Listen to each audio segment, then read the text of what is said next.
Assalamualaikum warahmatullahi wabarakatuh.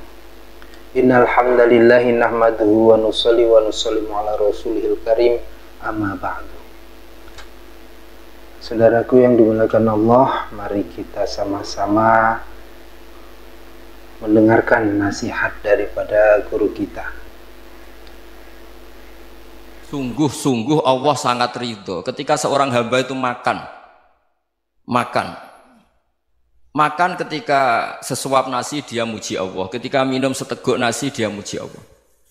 Itu kalau orang diridhoni Allah itu wali betul.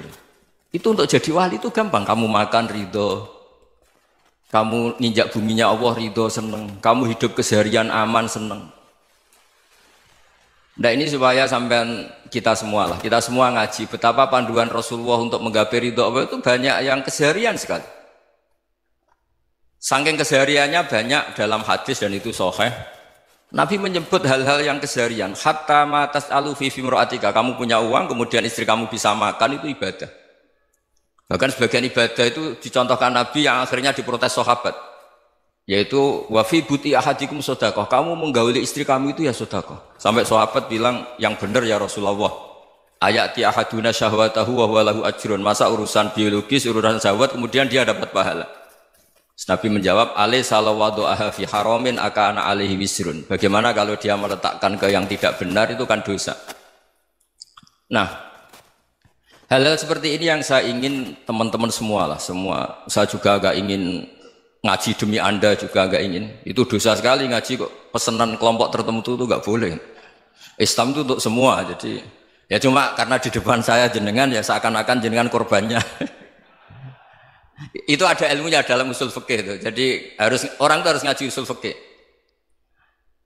Nama yang disebut, mungkin Mas Sufyan masih ingat zaman ngaji usul fikih. Nama yang disebut itu tidak jaminan sebagai prioritas perintah. Jadi misalnya gini, kebetulan yang di depan Nabi itu Abu Dzar. Nabi ya bilang, ya Abu Dzarin ini uhibbuka misalnya, atau ya Mu'ad ini uhibbuka, atau ya Abu Hurairah ini uhibbuka misalnya. Banyaklah riwayat yang Nabi nyebut ya Abu Dzarin, ya Mu'ad, ya Abu Hurairah. Kemudian misalnya Nabi meneruskan khitab, ini uhibbuka, saya mencintai kamu, fakul dubur sholatin, atau sebagian riwayat disebut fala tada'anna dubura kulli sholatin, Allahumma inni ala dzikrika wa syukrika wa husni ibadatik. Saya mencintai kamu, siapa saja, Mu'ad bisa, Abu Dzar bisa siapa.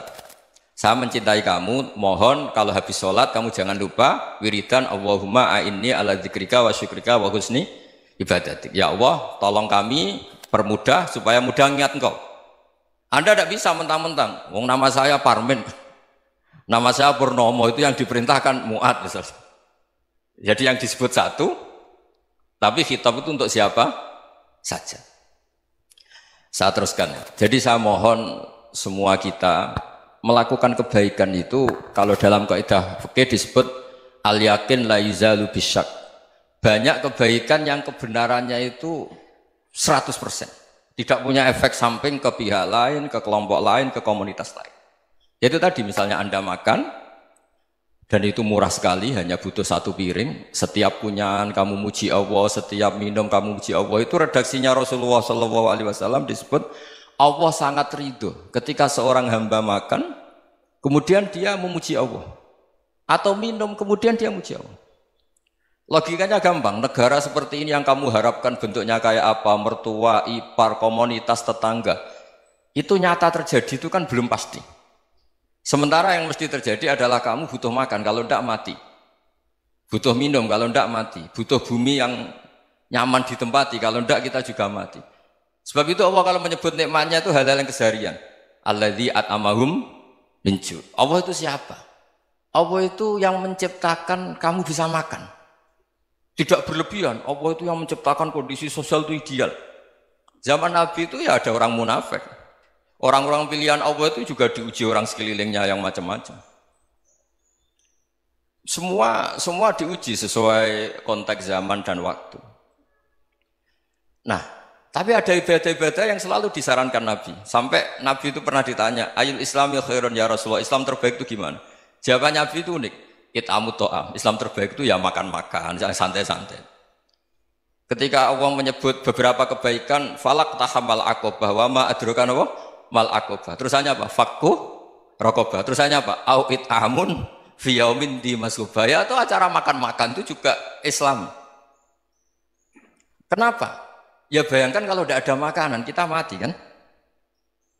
Kondisi sosial tidak ideal tuh Anda masih gak apa-apa. Tapi kalau Anda tidak makan, Anda tidak minum, kamu punya istri cerewet masih bisa hidup, punya mertua cerewet masih bisa hidup. Tapi kalau tidak makan bisa mati. Berarti penting mana istri sama makan? Penting mana? Makan. Semoga istri Anda dengar, nanti kamu disuruh makan tapi pulang deh. Itu kalau dibahasakan makan masih memahami. Penting mana nasi satu piring dengan istri. Nggak ada nasi mati, nggak ada istri belum mati. Penting mana?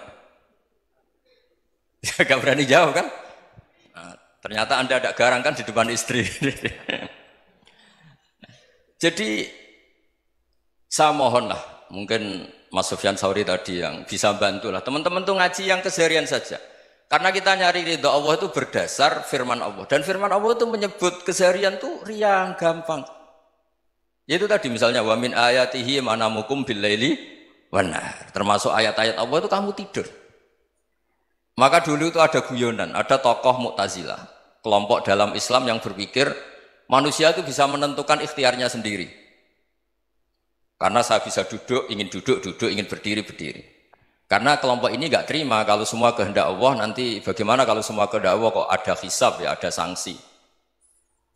Lucunya itu dia akhirnya ini cerita ya, mencintai seorang perempuan cantik sekali. Dan itu dia menjadi ahli sunnah itu oleh hal-hal yang sepele. Karena istrinya cantik, ya namanya suami istri itu hubungan intim. Terus ditanya, Mas masih ingin lagi? Masih. Silahkan diulang lagi. Wah ya tidak bisa. Katanya manusia bisa menentukan yang diinginkan. Itu tobat itu. Itu nggak bisa ditobatkan Mas Sufyan Ats-Tsauri. Orang cantik yang mudah nobatkan orang itu orang cantik. Segampang itu. Akhirnya kita tahu, makanya kalau dalam kitab Hikam itu disebut al-aqil mayyakul madza yaf'alu wa hubi wal ghafil mayyakul madza af'al. Orang yang punya akal karena sadar ini wilayah Allah, semua milik Tuhan.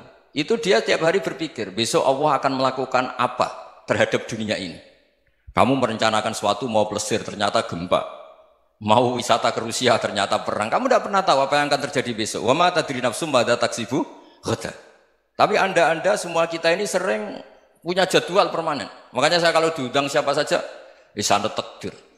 Yang jelas Gus ini acara penting. Ya masih acara penting nak pangeran ngersakno piye? Kok ape dadi pangeran? Kamu kok mau jadi Tuhan? Itu kadang ya kiai. Penting Gus acara ini jenengan harus memastikan bisa. Loh kamu itu yang ngajarin tauhid, sesuatu itu biadillah kok bilang-bilang apa pasti. Kalau maksa terus tak tobatkan loh kamu kata saya itu. Ya kalau gitu Gus bilang insya Allah. Wah itu hati saya, fisik saya, roh saya sudah bilang insya Allah. Tidak usah kamu latih kata saya. Nah hal-hal tauhid keseharian itu gampang sebetulnya. Wal ghafil yaqulu madza af'al. Tapi orang yang lupa Allah dia setiap hari bilang besok apa? Kita bisa melakukan apa? Seakan-akan dia itu aktor, dia penting, dia subjek permanen, dia. Padahal kita ini hanya objek kehendak Allah Subhanahu wa taala. Karena kita yakin sesuatu yang terjadi di alam raya ini kita tidak bisa apa-apa. Makanya saya sering ngaji, sering bilang saya. Ketika Anda mensifati Allah, Dia yang menghidupkan. Sudah itu tanamkan sehingga ketika kita mati santai saja. Kenapa santai? Allah punya cara menghidupkan kita. Zaman kita hidup juga gak tahu caranya ngelola jantung, ngelola paru-paru. Kamu juga gak tahu ngelola oksigen yang tidak beracun, tidak ngandung polusi. Tahu-tahu hidup. Gak ingin tua ya tahu-tahu tua, gak ingin mati tahu-tahu mati. Selama ini kita hidup juga gak tahu apa sebetulnya. Hanya gaya tok, punya jadwal, punya planning. Kalau kamu bisa menentukan pilihan Anda, pasti Anda istrinya cantik, 4 neriman semua, kona'ah semua. Nyatanya enggak kan?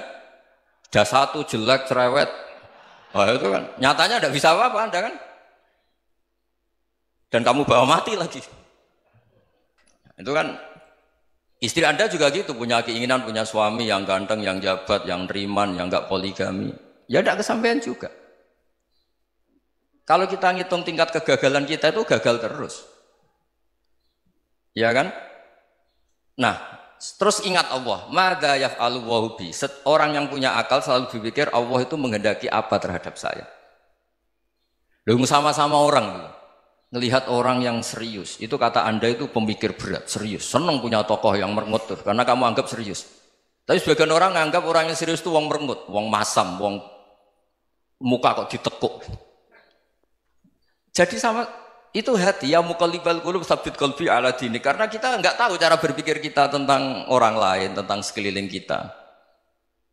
Misalnya kita orang baik yang jenis ngrumat fakir miskin. Ada orang bangun masjid mewah itu janggal. Apa artinya masjid mewah kalau banyak orang kelaparan? Tapi kalau yang jenis pendidikan apa artinya masjid mewah kalau tidak bisa ngaji? Nanti yang jenis infrastruktur apa artinya ini kalau semuanya punya sudut pandang yang berbeda-beda. Dan Islam mengapresiasi semua kebaikan. Tapi katakan semua kebaikan itu adalah kehendak Allah Subhanahu wa taala. Karena apapun baik Anda itu pakai fasilitas yang diberikan oleh Allah Subhanahu wa taala. Sehingga ini yang disebut qulillah tsumma darhum fi khawdihim yal'abun. Ya kembali tadi ke tema-tema bahwa keseharian Anda ini sudah Islami. Saat Anda tidak bisa melakukan apa saja. Saya sering ada jenazah, biasanya kalau tetangga meninggal saya sering disuruh ngelepas.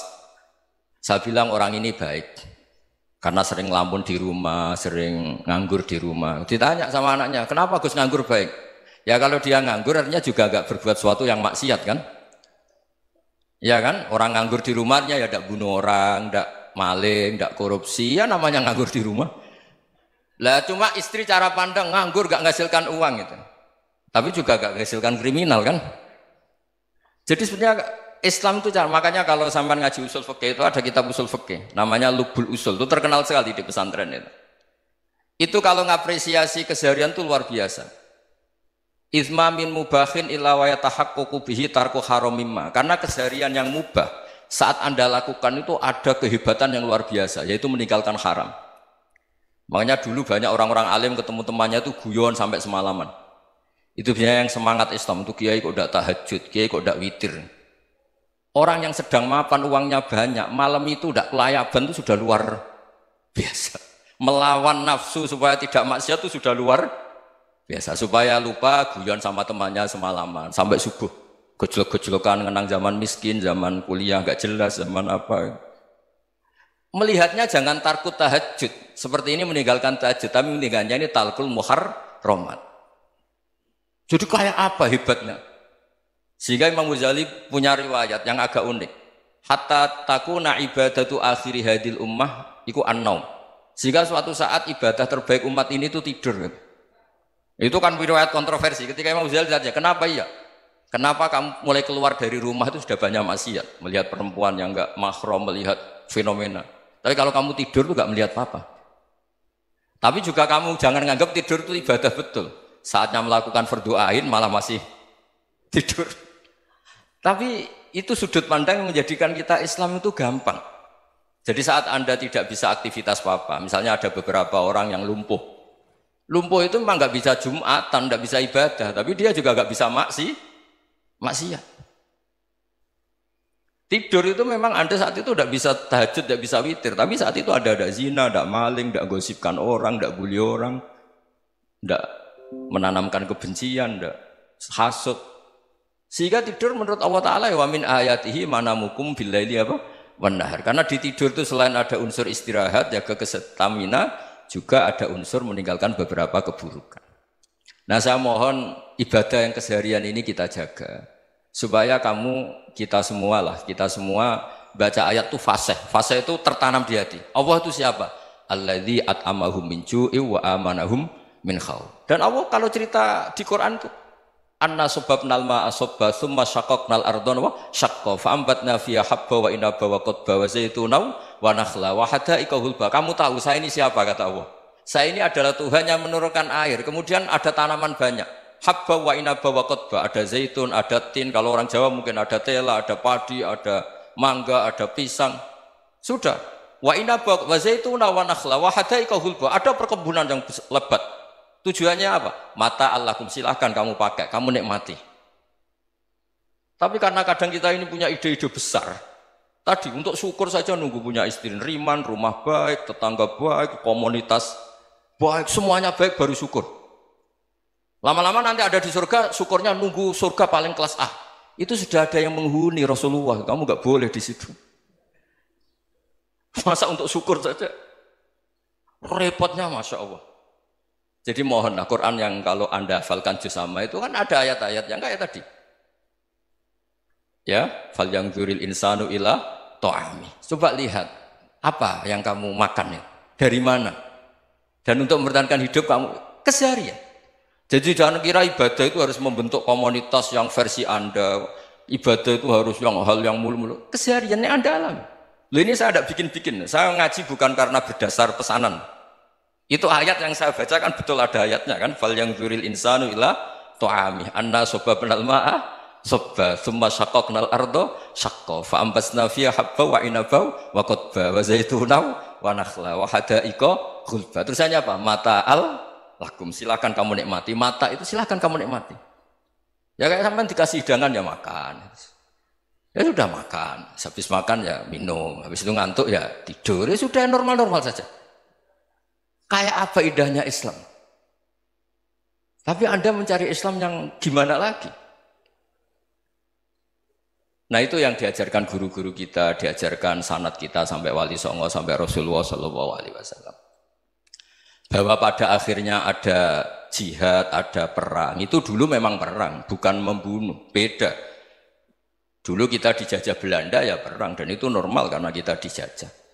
Jadi ketika orang lain ingin baik sama kita, wa in ahadum minal musyrikin astajaruka ya fajirhu hatta yasma'a kalam Allah. Kalau mereka ingin baik ya kita baik. Makanya ada istilah mustakman, mu'ahad. Kalau mereka ingin damai, berdampingan dengan kemajmukan ya itu yang lebih baik. Karena memang Islam menghormati proses perdamaian. Wa in janahu lis-salmi ya fajnah lah. Kalau ingin damai ya kita harus